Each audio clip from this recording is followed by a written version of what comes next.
Olá, muito bom dia. Obrigado mais uma vez pela sua companhia. Está começando mais um programa Agronegócio e eu desejo a você muita paz e muita saúde.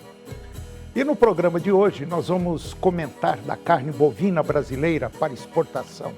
É mais um mercado aberto. Vou conversar com Flávio Hirata, ele é sócio da Allier Brasil e nós vamos comentar do Brasil e a China que estreitam cooperação técnica e comercial em evento internacional de defensivos agrícolas, lá em São Paulo. Você vai ver que existem 34 plantas frigoríficas aguardando para exportar ao país asiático. Vou comentar dos recursos disponibilizados pelo governo federal, a safra 25-26, e você vai ver que o setor de produção de carne bovina do Mato Grosso é responsável por uma grande fatia das exportações mundiais. O programa Agronegócio já está no ar.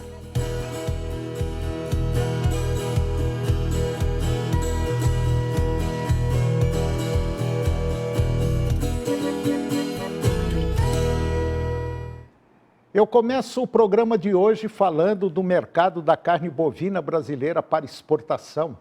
O Brasil alcançou um marco estratégico em sua política de ampliação de mercados para a carne bovina. No último dia 28 de junho, a planta frigorífica da JBS, lá em Mozarlândia, tornou-se a primeira unidade brasileira autorizada a exportar carne bovina ao Vietnã, após aval oficial das autoridades sanitárias do país asiático. A autorização ela é resultado de meses de negociações técnicas, auditorias e construção de confiança institucional entre os dois governos. A expectativa é que esse movimento abra caminho para um fluxo comercial consistente com um dos mercados mais promissores da Ásia.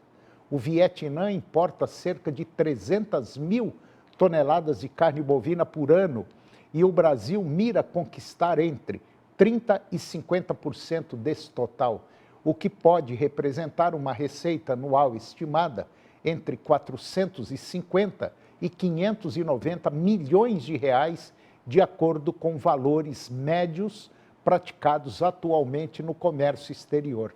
Desde então, o setor pecuário e o Ministério da Agricultura e Pecuária intensificaram esforços técnicos e diplomáticos para garantir a habilitação de plantas brasileiras, priorizando unidades com alto grau de controle sanitário e capacidade produtiva. Esse é um resultado concreto de um trabalho silencioso, mas estratégico.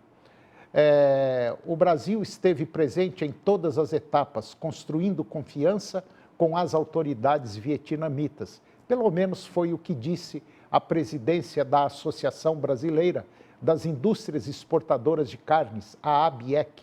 O Vietnã representa um mercado de alto valor para a proteína brasileira e consolida a posição do nosso país como fornecedor mundial. E agora você vai ver que existem 34 plantas frigoríficas aguardando para exportar ao país asiático, ao Vietnã.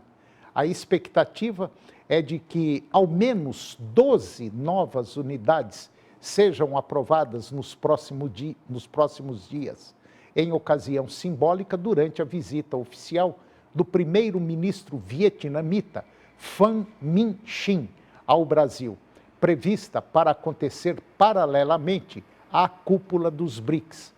Existe, inclusive, previsão de um ato oficial para marcar o envio do primeiro embarque de carne bovina ao país asiático, a partir da unidade já habilitada. A planta da JBS em Mozarlândia é uma das mais modernas da companhia e possui forte histórico de atendimento às exigências sanitárias de mercados exigentes.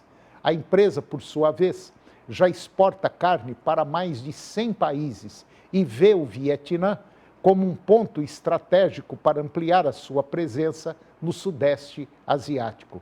Em 2024, o intercâmbio comercial entre Brasil e Vietnã somou 7,7 bilhões de dólares, com destaque para exportações brasileiras de soja, algodão, carne de frango e também carne suína. A inclusão da carne bovina nesse portfólio reforça o potencial de diversificação e ganho de valor agregado nas vendas externas. Além do Vietnã, o setor pecuário brasileiro projeta avanços em mercados asiáticos, em outros mercados asiáticos. Uma missão técnica do Japão finalizou recentemente a inspeção dos sistemas de controle sanitário do Brasil e um relatório técnico sobre possível habilitação de exportações que devem ser publicada agora no mês de julho. A entrada do mercado vietnamita não apenas representa um ganho econômico, mas também fortalece a imagem da carne brasileira como produto seguro, sustentável e competitivo. O reconhecimento de um país asiático com altos padrões de segurança alimentar funciona como um selo de qualidade que pode abrir portas para outras nações da região. Está se construindo uma base sólida de confiança com os mercados internacionais. E essa habilitação é um selo de credibilidade para toda a cadeia produtiva da carne brasileira. E agora vamos falar dos recursos disponibilizados pelo governo federal à safra 2025-2026. A Associação dos Produtores de Soja e Milho, lá do Mato Grosso, a AproSoja Mato Grosso, divulgou uma nota em que expressa muita preocupação com o Plano Safra 25-26, que foi anunciado agora pelo governo federal.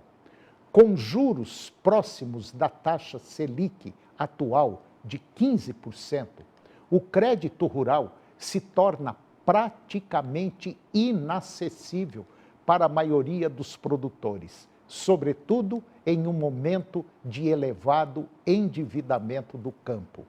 A entidade reforça que, embora o volume total anunciado seja de 516 bilhões e 200 milhões de reais, parte significativa desses recursos, ou seja, 185 bilhões, será captada via cédulas de produto rural, ou seja, a CPR. E essas CPR, elas são lastreadas em letras de crédito do agronegócio, ou seja, LCA. Instrumentos privados sem taxas de controle. Ao excluir essa parcela, o volume de recursos disponível sofre uma redução nominal de 17,3%. Pelo menos é o que constata dados da AproSoja Mato Grosso. Agora, na prática, os valores controlados, montantes com juros pré-fixados, cresceram 5% em relação ao plano anterior, o que representa um decréscimo de 0,32% em termos reais, quando ajustado pela inflação acumulada nos últimos 12 meses. Para a entidade, os 69 bilhões destinados ao Pronamp mantêm juros diferenciados, mas não corrigem as perdas inflacionárias. De acordo com a Associação dos Produtores da AproSoja Mato Grosso, no setor agropecuário, os investimentos controlados de 79,9 bilhões de reais também apresentaram crescimento nominal insuficiente, enquanto os 21,6 bilhões de reais de recursos livres foram reduzidos, sabe em quanto? Em 31%, e continuam sujeitos às garantias mais onerosas. Na prática, temos menos dinheiro disponível para contratar, pelo menos é o que alerta a AproSoja Mato Grosso, ao destacar que os aumentos marginais não compensam a corrosão do poder de compra dos produtores.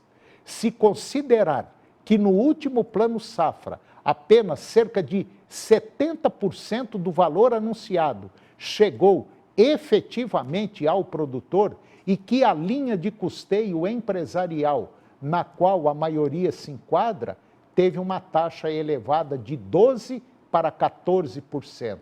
Aí fica evidente a queda gradativa na sua eficiência.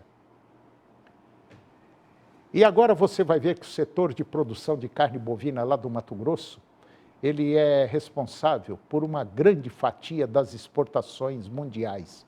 O Mato Grosso hoje, ele é responsável por aproximadamente 3% das exportações de carne do mundo. E se o Mato Grosso fosse um país, hoje ele ocuparia a 9ª posição no ranking mundial de exportadores, segundo dados do Serviço de Inspeção Federal e também do Departamento de Agricultura dos Estados Unidos, o USDA. O ano passado, o estado do Mato Grosso produziu 1.700.000 toneladas de carne bovina, liderando o ranking nacional com 17% da produção brasileira. Foram abatidos 6,6 milhões de animais no período, consolidando a liderança do Mato Grosso como o maior produtor da proteína vermelha no Brasil. De janeiro a maio, o Mato Grosso já abateu 7,3 milhões de bois, com destaque para o mês de maio, quando mais de 553.200 animais foram processados. Mato Grosso é um importante polo de produção de carne bovina e tem ganhado destaque no mercado internacional, não apenas pelo volume de carne in natura, mas também pela exportação de miúdos e subprodutos de origem animal. O crescimento contínuo das exportações nos últimos anos tem deixado o setor cada vez mais otimista. Em 2025, o ritmo de produção segue aquecido, com perspectivas de abertura de novos mercados. Entre os fatores que sustentam o otimismo do setor está a recente autorização concedida agora no mês passado, em junho, para exportação de subprodutos de origem animal destinado à fabricação de extratos para uso farmacêutico aos países da União Econômica Euroasiática.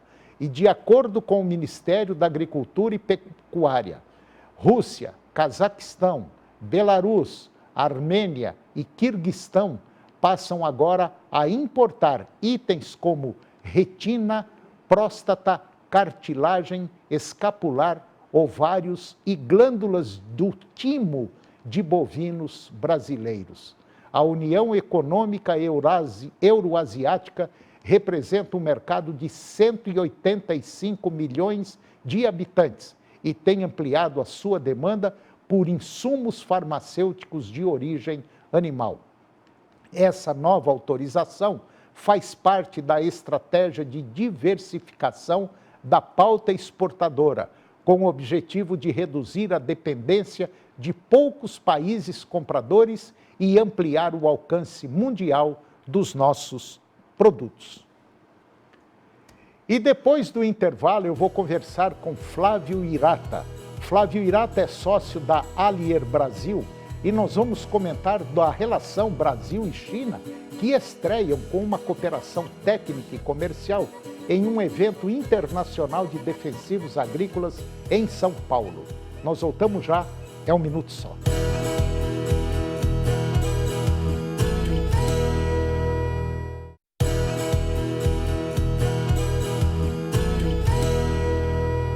Nós estamos de volta e agora vamos falar um pouquinho sobre custos de produção. A crescente pressão por eficiência e lucratividade no campo. Entender a composição de custos de produção tem se mostrado fundamental para a sustentabilidade financeira do agronegócio. E com a alta volatilidade nos preços dos insumos e incertezas de mercado, o planejamento detalhado dos gastos se tornou uma necessidade estratégica para os produtores rurais.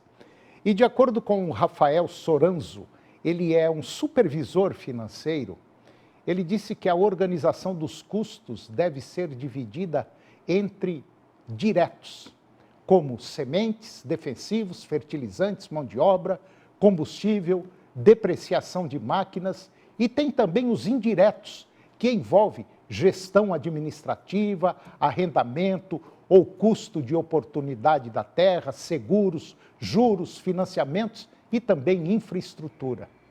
Ter clareza sobre cada item é essencial para calcular o ponto de equilíbrio e definir ações que garantam margem de lucro. O especialista, ele destaca também a importância do uso das dashboards, ou seja, painéis e ferramentas de gestão que permitem visualizar os custos por hectare, por talhão ou então por cultura. E essas tecnologias facilitam a tomada de decisões, tornando as análises mais ágeis e assertivas. Produtores que acompanham seus números com precisão conseguem negociar melhor, planejar com mais segurança e reagir rapidamente às oscilações do mercado. Em um cenário em que cada centavo faz a diferença, o controle de custos deixou de ser apenas uma boa prática contábil para se tornar um diferencial competitivo. Conhecer profundamente os números da lavoura pode ser o que separa o sucesso da instabilidade financeira no campo. E agora eu vou conversar com Flávio Hirata. Flávio Hirata é sócio da Allier Brasil e nós vamos comentar de um tema muito interessante. Nós vamos falar do Brasil e a China, que estreitam cooperação técnica e comercial em um evento importante, em um evento internacional sobre defensivos agrícolas que vai acontecer em São Paulo. Senhor Flávio Hirata, muito bom dia, muito obrigado pela sua presença. É um prazer tê-lo aqui, tudo bem? Bom dia, Antônio, bom dia aos telespectadores. Senhor Flávio Hirata, só para a gente começar, me fala um pouquinho da Allier. O que é a Allier Brasil? O que ela faz? A Allier Brasil, nós somos uma empresa de registro de defensivos agrícolas. Todo produto que vem de fora ou que seja comercializado no Brasil, ele tem que ter o devido registro. Então, esse é o nosso trabalho. E nós começamos em 99, que eu ia para a China e dizia, olha, o futuro do agro é o Brasil. E o pessoal da China dizia assim, pô, mas onde é que fica o Brasil? É muito longe. Nós não temos interesse de expandir, né? E daí, por outro lado, aqui no Brasil, o pessoal dizia, pô, produto chinês, não dá para confiar, é pirata, tudo tal. Então, nós começamos a divulgar tanto o Brasil como a China. E daí surgiu um dos resultados, foi o Brasil Agrochem Show, que é o evento que vai acontecer nos dias 12 e 13 de agosto. Pois é, o senhor falando isso em 1999, agora vamos pular para hoje, 2025. Imagine, vamos supor que aconteça um problema sério aqui no Brasil e a gente fica 3 meses sem vender produto ou comprar. Olha o que acontece no planeta. Olha o que acontece na China. Vira uma loucura. Exato. Hoje, as relações são muito independentes uma das outras. Uhum. Por exemplo, o Brasil precisa exportar e o importador precisa da matéria carne, soja, aves do Brasil. E o Brasil precisa também dos insumos para poder produzir.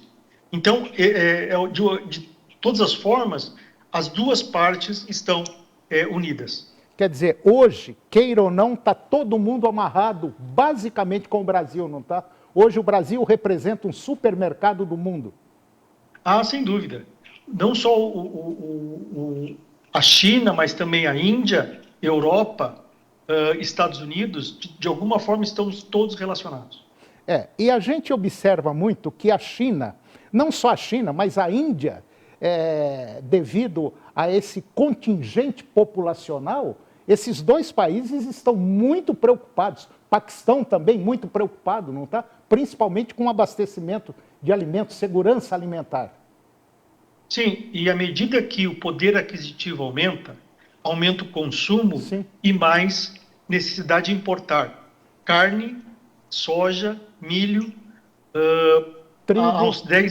trigo. Até uns 10 anos atrás, eu já fui para a China umas 60 vezes, e até 10 anos atrás não se comia carne bovina.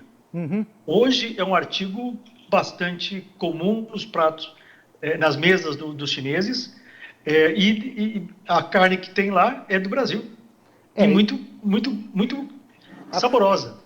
Eu me lembro muito bem que nesses últimos 10, 12 anos, falava-se o seguinte: se o chinês comer um bifinho, se cada chinês comer um bifinho, não vai ter carne para fornecer para a China. Quer dizer, hoje nós estamos aí, uma loucura o mercado de carne bovina e cada vez exportando mais. Sim, o chinês, à medida que aumentou o poder aquisitivo e a abertura das relações da China com o mundo, uhum.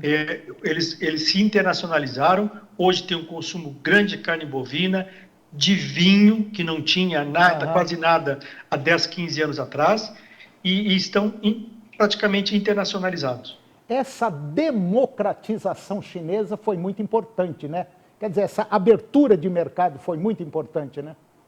Sim, essa foi a política do ex-presidente Deng Xiaoping, que ele viu que era importante a China exportar e poder importar também, e se relacionar com o mercado internacional. E hoje também a gente observa a Índia. Então, nós temos aí basicamente dois países, populosamente falando, os dois maiores do mundo, deve representar hoje aí um contingente absurdamente de gente que precisa de comida. E nós temos do lado de cá um país muito importante que precisa ainda dar uma mexida na política econômica, precisa dar uma mexida, vamos dizer, no direcionamento produtivo nesse país para que a gente possa ter uma base fixa de segurança para produzir mais, né? Sim, hoje o Brasil ele se desponta tanto em termos de tecnologia, de área plantada, mas falta algumas coisas como infraestrutura, logística, armazenamento. Uhum. E o Brasil ele depende muito, e não vejo que vai mudar isso aí, de insumos dos produtos químicos, principalmente da China e da Índia. É verdade. E agora, o Brasil já é uma potência na área de biológicos e tem muito a crescer. Então, nesse aspecto, vai haver um balanço entre produtos biológicos e produtos químicos. Agora, em relação aos produtos químicos, defensivos agrícolas, a maioria vem da China e da Índia. E está crescendo cada vez mais. Seu Flávio, falta um minutinho para a gente terminar o nosso tempo. Me fala sobre esse evento do dia 12 e 13 de agosto, lá em São Paulo. Esse evento é um evento internacional, nós esperamos mais ou menos 1.200 visitantes, tem mais de 70, 75 expositores da China, da Índia e, obviamente, do Brasil. Uhum. É um evento para desenvolver parcerias técnico e comerciais entre os países de fora que querem parceiros do Brasil. Uhum. E é um evento, como eu falei, internacional. E tem uma coisa interessante. Para participar do evento, não é cobrado uma entrada, mas sim o participante tem que comprar a cesta básica. E daí nós pegamos essas cestas básicas e fazemos doações para a instituição de caridade. Ano passado, arrecadamos 11 toneladas de alimentos. Nossa, coisa maravilhosa. Bom, senhor Flávio Hirata, sócio da Allier Brasil, Eu fiquei muito contente, muito feliz com essa conversa que nós tivemos. O nosso programa está à sua disposição para quando precisar. Nós podemos até voltar a falar mais sobre esse evento, especificamente esse evento. E eu gostaria, se possível, que o senhor me mandasse informações, pode mandar no meu WhatsApp mesmo, sobre esse evento para a gente divulgá-lo aqui, tá certo? Muito obrigado e um bom dia. Muito obrigado pela oportunidade de conversar com o senhor e com os telespectadores. Obrigado, senhor Flávio, obrigado. Obrigado. E o programa de hoje chegou ao fim, e eu termino o nosso programa com a seguinte frase: nunca se justifique. Os amigos não precisam, e os inimigos não acreditam. Muito obrigado pela sua companhia, que Deus os abençoe e até o próximo programa.